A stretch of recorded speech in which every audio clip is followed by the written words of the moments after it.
so fine walking by, then you caught my eye. Trying to ride by your side and spend the night. But I'm grown in the zone, so take me home. But when we done having fun, then I'm racing home. 'Cause one night only, you can call me boo, 'cause I'm lost in the moment. One night only,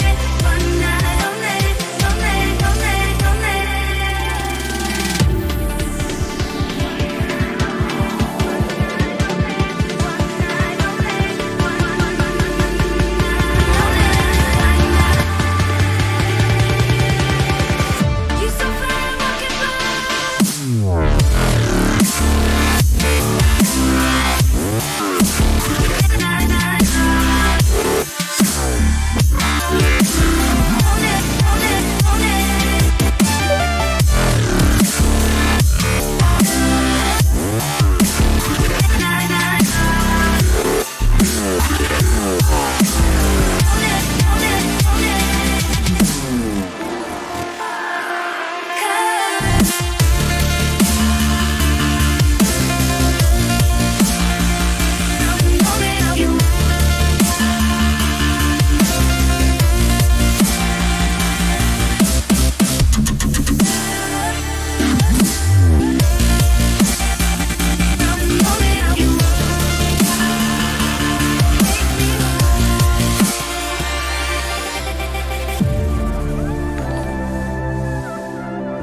walking by.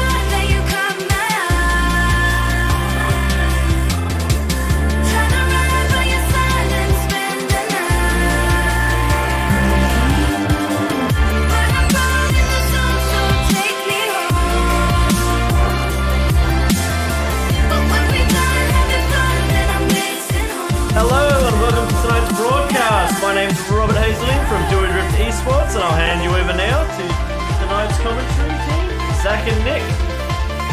Well, Nick's had a name change for tonight, Robert Hazelbean. Good evening to you, good evening to everybody. I'll explain Nick's absence in just a moment. Welcome to the grand finale of the GT3 series for the Gentleman Sim Racing Club, Season 2 of the iRacing season.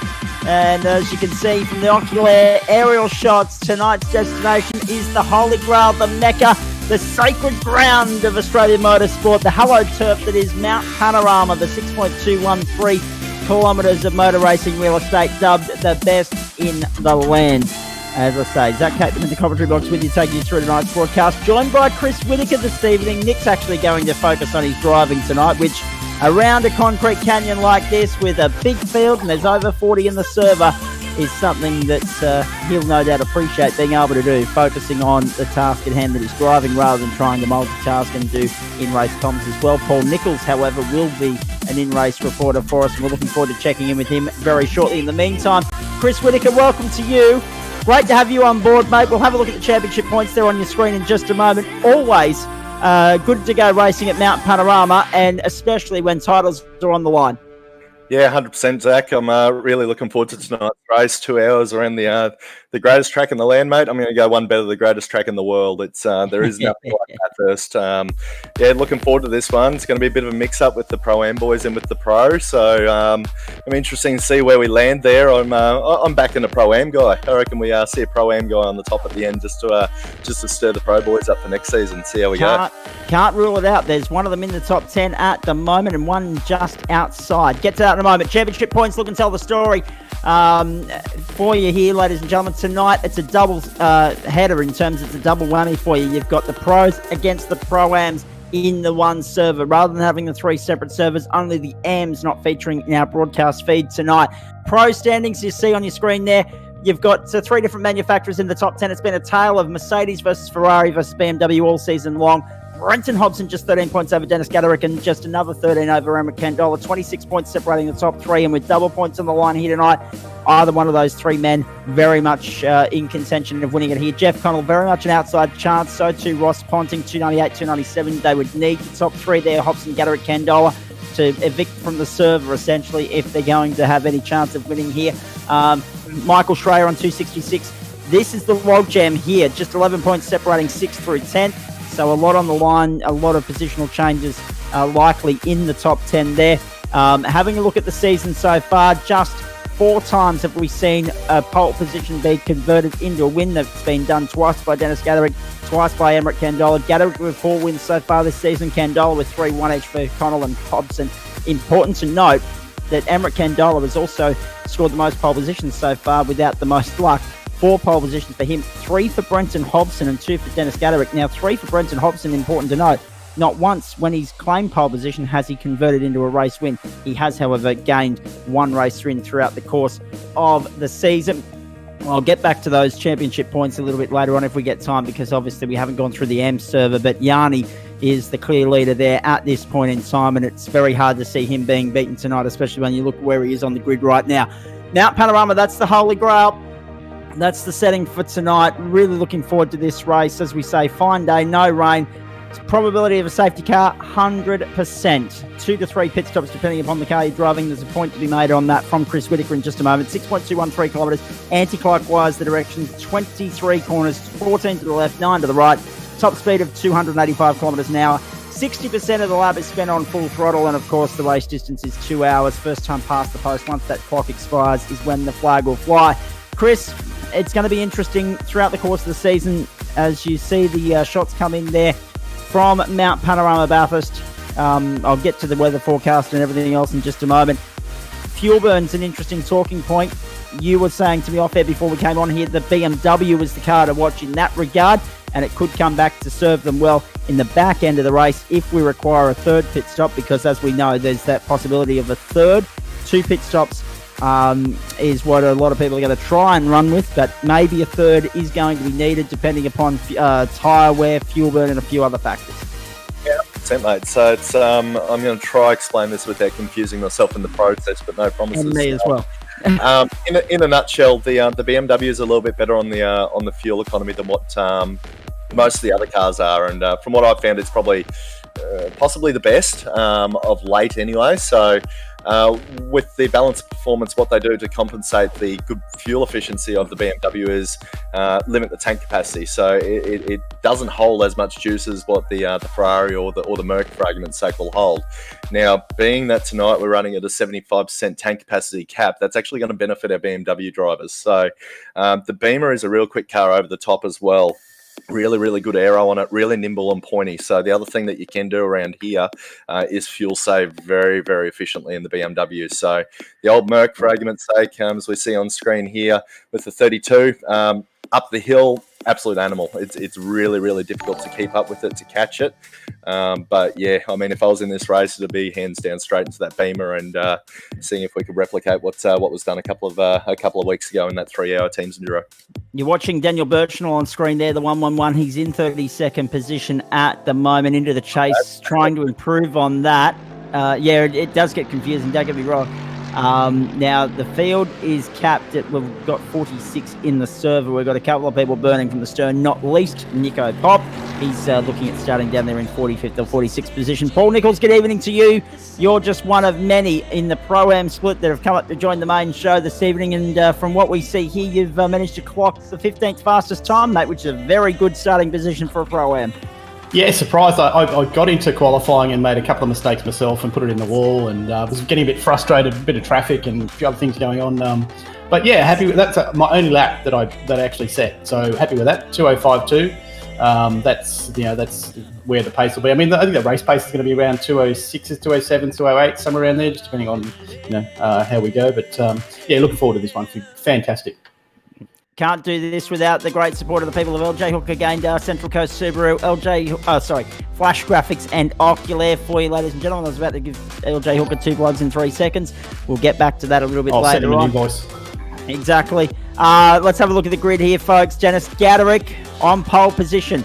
Ferrari looking good. 2:03.3. 4/10 clear of Brenton Hobson. Yanni's got himself up into position number 3. That is the first of the Pro-Am drivers. Now, you'll see on your screen there on the left-hand side where it says their name. It also has at the start, this is thanks to Adam Lavis for setting all this up for us, Where it says PRO, that's a pro driver. Where it says PRA, that is a Pro-Am driver for you tonight. That's how we're going to differentiate throughout the course of the evening. Maverick Benson, 2 Ferraris there on the second row. He's qualified 4th fastest. Ross Ponting and Michael Hamilton Hammond on the 3rd row of the grid. David Trevathan and Emmerich Candola, the 4th row of the grid. But watch that BMW as the race goes on. Richard Hunter and Jackson Rayhana from the 5th row. Very good qualifying performance from Jackson Rayhana. Equally as good from the second of the Pro-Am drivers in Parry Anastakis in 11th alongside Warwick Sharp. Michael Schreier and Paul Wood from the 7th row. Paul Nichols and Brendan Whitaker, the 8th row. Very good to see Brendan Whitaker on the grid. He's been stitched up a little bit by Chris with his livery tonight. We'll get to that very shortly. Row 9 is Ben Miller and Curtis Porter. Row 10 is Todd Parks and Nick Windsor. Row 11, Johannes Koch alongside Josh Forer, Dylan Gray and Jared Daly share the 12th row of the grid. Adam Lavis and also Andrew Goldman, the 13th row of the grid. The 14th row is Chris Polly and Rick Vincent.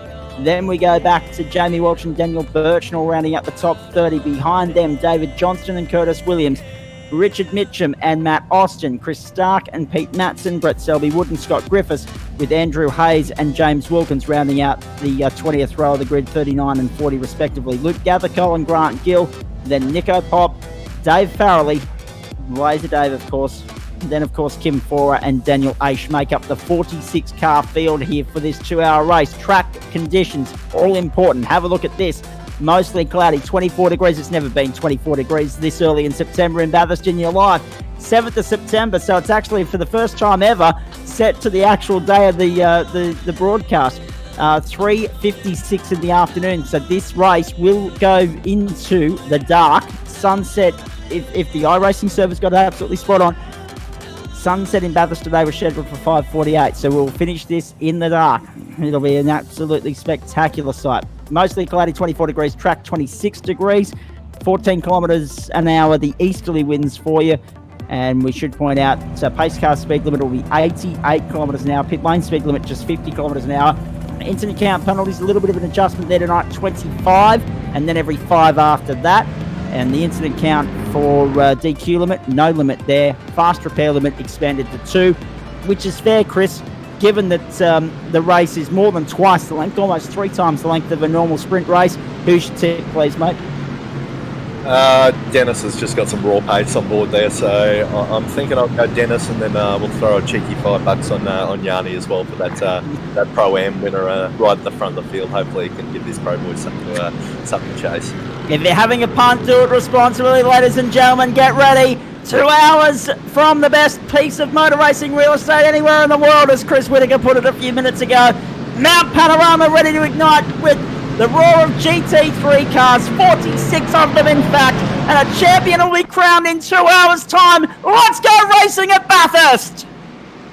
Nice start from Dennis Gatterick, converted beautifully on the run towards the first corner. Brenton Hobson had no choice but to tuck in behind him. Jackson Rayhana already making a charge early round the outside there as well of Ross Ponting. Beautiful start from Rayhana. He's made his way up into 6th position. Still under pressure from Ponting, halfway up Mountain Straight. Side by side they go. And Rayhana's looking to get the inside run as they get up to Griffiths for the first time. Hobson having a look, having a dive there on Gatterick and can't find a way through. Everyone else making it through somewhat safely. I say that as Michael Schreier goes a little bit wide there on the exit of Griffin's Bend, but we've got away safely on the mountain, and that surprised everybody, not least me. Having a look further back in the pack, sitting back there in 21st position, I think was Josh Forer, as they head up over the mountain for the first time. Gatterick out to an early lead. Second spot there is, of course, Brenton Hobson. Jamie Welch going through. So too Ponting. So too. Just having a little bit of feedback there. I'm not sure how everyone else is dealing with it, but we're doing our best here. Have a look at that for a nice shot of Conrod straight. Dennis Gatterick out of the elbow for the first time. Down Conrod. And accelerating away to an early lead. He's already put 0.4 of a second between himself and Brenton Hobson as he goes up over the rise and down to the chase for the first time. Chris, your early observations of what's going on here as we see a move Further back, I think that was Maverick Benson or Yanni, in fact, trying to get down on the inside, going into the chase for the first time. But Gaderick is clear. It's a little bit hard to keep on top of here. I think Rob's computer might just be having a little bit of a heart attack with a bit of there with 44 cars on such a big track. So hopefully once his track state loads up correctly, it might clear up a bit for us. But yeah, for now, it's pretty well a bit of a single file sort of thing going on at the moment, where the guys are just starting to get into their groove. Yeah, great start from Jackson. You know, you got to give him the first lap trophy. That's for damn sure. So I'm sure there's a few in the back, bit back further in the field that have picked up a few spots as well. But we'll keep an eye on that shortly. I might actually go to my iRacing feed and see if we can get a bit of info on that. That's a good idea. I've got the same thing happening here. I'm uploaded on iRacing just so in case Rob has to duck out and reset, we can keep going here because they're picking and popping all over the place at the moment. Hello to Melinda Porter. You just see it on the screen there. It says Melinda Porter has liked the stream. She's on board watching on a Monday night. Always good fun when the Porters are in the house. Michael's in race control. We're going to get in touch with him throughout the course of the evening as well. Dennis Gaderick leading comfortably over the top of the mountain for the second time. He had a 2.3 second advantage at the end of the first lap. Ben Miller, Brendan Whitaker, there's the track is jammed. That track is jammed. No. There we go. We've got it. Now, where did this happen? We are coming into Salmon Park. Into the Silman Park. Okay, just as you're watching on the top here, folks, you might see a little bit of... I've just lost my feed completely there, so I apologise for that. But we have got some trouble there at the top of the mountain, as Chris Whitaker has said. Ben Miller and Brendan Whitaker getting stuck into each other. So bear with us there, folks. Again, this is a 2-hour race. 285 kilometres an hour at the top speed these cars will reach, going down Conrod Straight. The championship picture, I just want to run you through this. I didn't get a chance to do it properly off the top. We did show it to you on the screen, but nothing beats the verbal communication here. Yanni has got the lead comfortably, 103 points I think it is, from Andrew Goldman and Ben Miller in that Pro-Am split, and Parry Anastakis is 4th. Logjam further back, 5th, 6th, 7th. Not much separating 8th, 9th as well. About 16, 17 points separating that logjam of cars. So keep an eye out for them as the race goes on here. And I just realised, Chris, that I was talking to myself there because you ducked out of the broadcast booth. That's the wrong button. Can we get back in? That's all right. Just try to rewind, but just a quick update what I've got on the screen here anyway. So you got Jackson Rohana's up 3 spots so far. We've got Paul Wood from 14th up to 9th already. Todd Parks 19th up to 13th. There's a couple of improvements so far in the field. Dylan Gray as well, 23rd through to 18th. So he's having a good little run here as well. Obviously Dylan just a little bit of a fan of Bathurst from what I understand. If Dylan had his way, every race would be at Bathurst. Don't worry about that. He absolutely cannot get enough of it. Now, director, I've just got a grey screen of the broadcast feed coming through to me at the moment, so I don't know if there's something you can do about that. I know it's still going out on the broadcast proper. You can still see the pictures coming in, but Chris and I have lost it completely.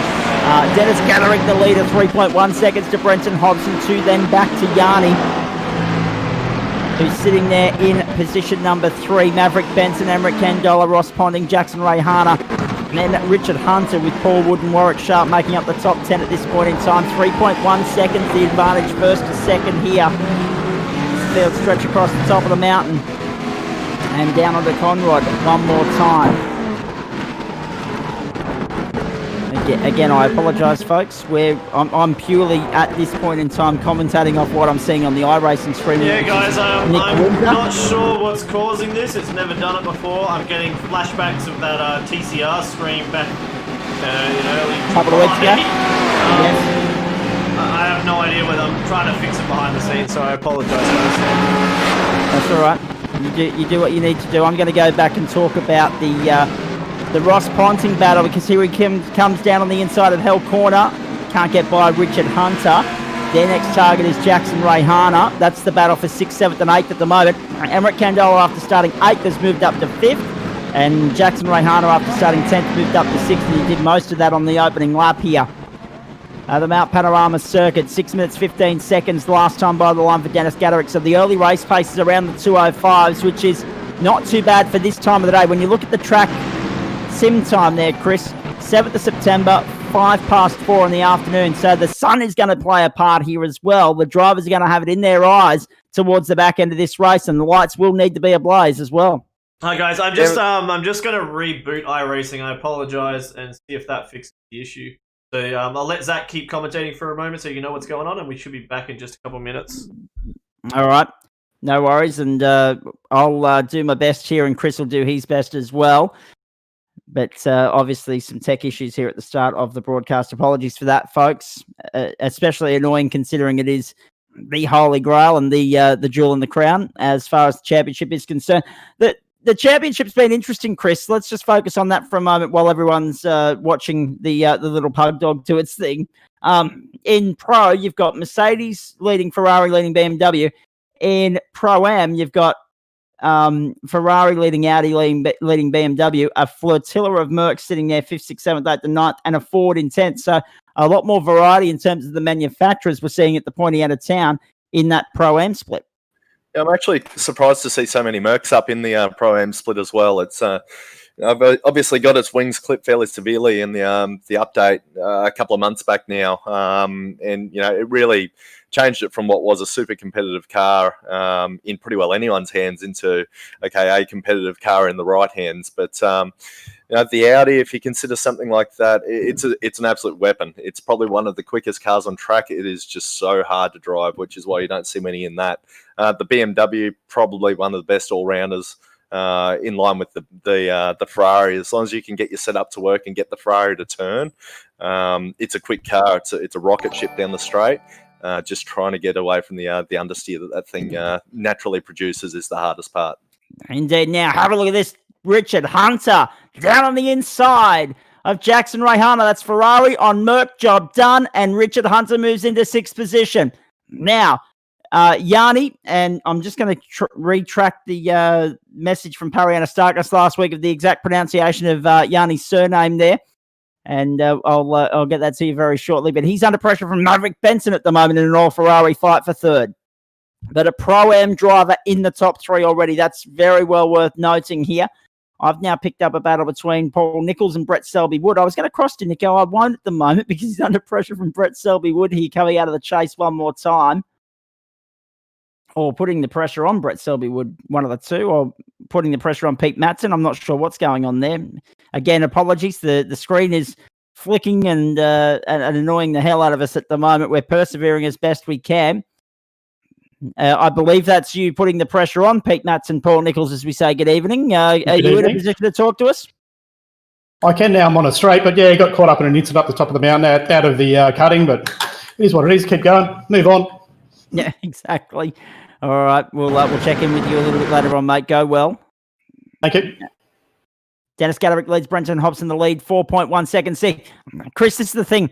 Remember when they had that balance of performance update a couple of weeks ago and everyone was whinging, for lack of better words, lack of family-friendly words, for about the anchor that had put on the Merc for, in a matter of speaking. I posed the question to Brenton Hobson last week whether that might be an issue for him coming into this round of the series where he dominated last time out. And so far, it looks as though the Ferrari's got the upper hand, and it was nowhere last time we were at Mount Panorama. Yeah, look, it's one of those things I think you can sort of discount any disadvantage that the Merc has when you've got to, or any car really has when you've got behind the wheels. So it doesn't matter what he's in, he's bloody quick. So he's obviously got a real good setup for the Merc as well, which we've seen in some of the other rounds where I've tried to jump in and I'm not even within seconds of the times that he's pulling in. I mean, I'm no weapon, but I'd like to think that I know how to drive these things okay. So thank you very much to Robert Hazeldine for getting the pictures back to us as quickly as he did. We're picking up a fight up here on Mountain Straight featuring, I believe, Adam Lavis is in the thick of that at the moment, sitting there in 22nd position. Yes, following Chris Polly through at the moment, under pressure from Richard Mitchum. in there behind him in 23rd. So we'll focus on this for the moment. Logjam of cars there. Good to see a mix of pros and pro-ams doing battle here at Mount Panorama. As we say, sim time has just ticked on 10 past 4. We are just over 10 minutes into the race, so we're going to be launching well past 5:45 local time when this race finishes this afternoon. And as you can see, the sun already starting to get to the driver's eyes at the top of the mountain. That's one of the things that they're going to find quite difficult as well. Not only the sun in the off. Change my push the talk button. Hold on 2 seconds. Sorry. You're all right, Chris. All good. Good to have you on board. As we say, Dennis Gaderick, Brenton Hobson, Yanni sitting there in third. I knew I had my phone open for a reason. Good to have those of you joining us on Facebook Live, on Twitch and YouTube as well, right around Australia, for Do It Drift Esports Live and exclusive coverage of the final round of Season 2 of the GT season in the Gentleman Sim Racing Club. At the end of this broadcast, and we've got a 4-hour window tonight, if we need it, we will bring you the calendars for all of our broadcast events for next season. So stick around for that. Logjam of cards here further back in the pack. Down in 25th position. That's David Johnson on your screen at the moment, chasing Daniel Birchnell and Richard Mitchum ahead of them. It's been a good start for Birchnell. He started 31st, moved his way up to 24th. Chris Stark from 35th up to 25th. Adam Lavis from 40th up to 28th, although he has slipped down in recent laps. He was a little bit... I'm not sure. He might have fallen into a little bit of trouble there, Adam Lavis. Yeah, he's actually dropped out. I'd say he's had some internet issues on his end there. Unlucky for Adam Lavis because he's been such a good help to us throughout the broadcast, throughout the course of this series. So it's a shame to see that happening.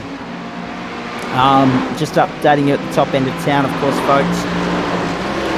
Dennis Gaderick has moved out to 5.44 seconds clear in the 205s, 12 minutes 30 on the board. So if they keep going at this pace and we keep going without a safety car, easily 55, 56 laps in this race tonight, which could be the difference, as we're talking at the top of the broadcast, between that third stop and not having to make a third stop. The other thing being with the CDD evident there as well, so